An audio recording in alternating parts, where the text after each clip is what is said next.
Mga kabunyog, mga kababayan, ang nangyari dito, si Loren Ligarda, wala pa rin ngayon. Hmm? Wala pa rin. Ano na yan, kailan ba umalis yan? Agosto yan umalis eh.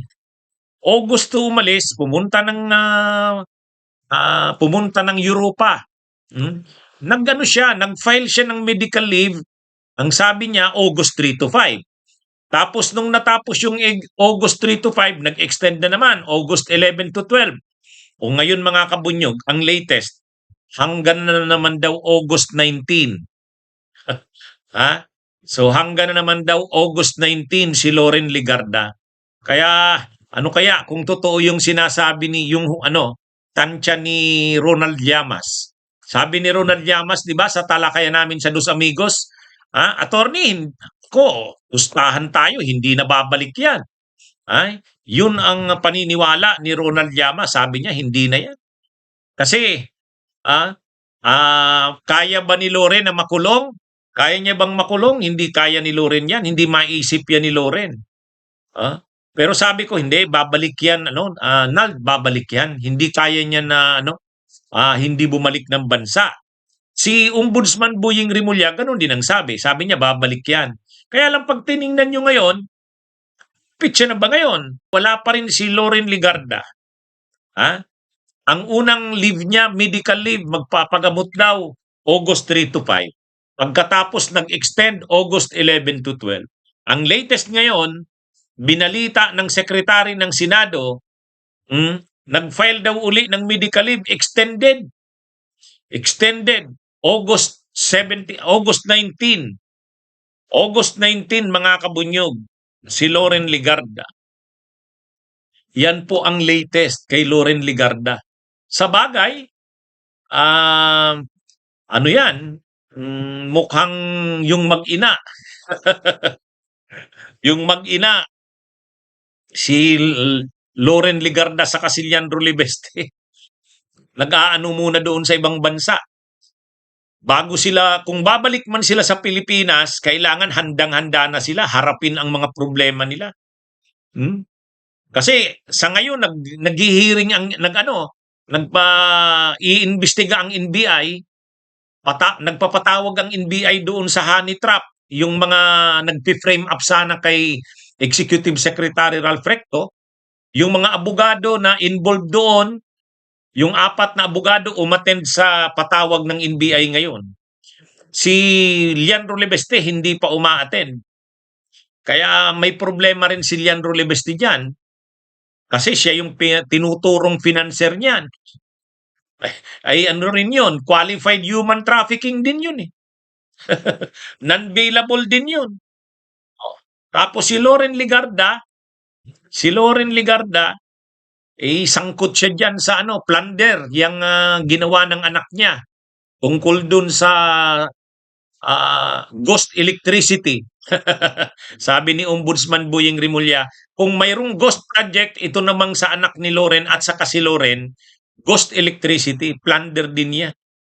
Kaya siguro nai-stress pa si Loren Ligarda, hindi pa handang umuwi ng bansa. Ha? Pag may mga kaso na talagang plunder, nagkakasakit na, nagme-medical leave na. Parang si ay di ba si Saldico. O yan, nag-medical leave din. Si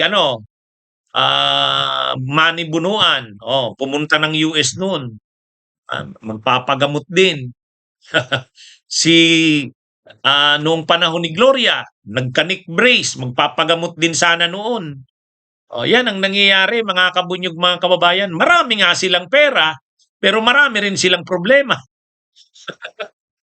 Kaya, si Loren Ligarda, ang latest ngayon, ito hindi to chismis inanunsyo ng Secretary ng Senate, nag-extend daw ng medical leave.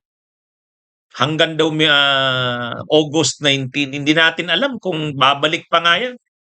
Pero kung tatanungin si Ronald Llamas, sabi niya, hindi na yan attorney babalik. Pero may mga nagsasabi naman, hindi, attorney babalik yan. Kaya lang mukhang nag-aano lang yan, naghahanda yan. Kasi Kailangan nilang mag-ina maganda. Ano ba talaga yung ano nila? Dapat yung sagot nila at paliwanag nila kailangan na koordinado. Mayroon ding nagsasabi, attorney, inaayos niya ng mga pera sa abroad. Siguro, pinapasiguro ang mga pera sa abroad. Kasi pwedeng ma-freeze yung mga assets nila eh. Pwedeng ma-freeze ang mga assets. Kaya siguro, pumunta daw ng Switzerland eh, yung mag-ina. Baka may mga ano yan, may mga pinapasiguro muna. Kasi once na magsimula at ma-file yung mga kaso, sigurado maglalabas na ang Korte Suprema niyan, ay ang maglalabas niyan ang Sandigan Bayan ng freeze order. Pag nagkaroon na naman yan ng freeze order, mayaman nga talaga sila Loren, mayaman yung anak niyang si Leandro, pero kung mapi-freeze yan, problema nila yan. Kaya yan na, mga kabunyog, mga kabayan. Hindi natin alam kung ano talaga ang gagawin ni Loren Legarda. Babalik nga ba o hindi? Abangan pa natin. Pero sa ngayon, ang latest dyan, mga kabunyog, mga kababayan, humiling daw ng extension ng medical leave hanggang August 19.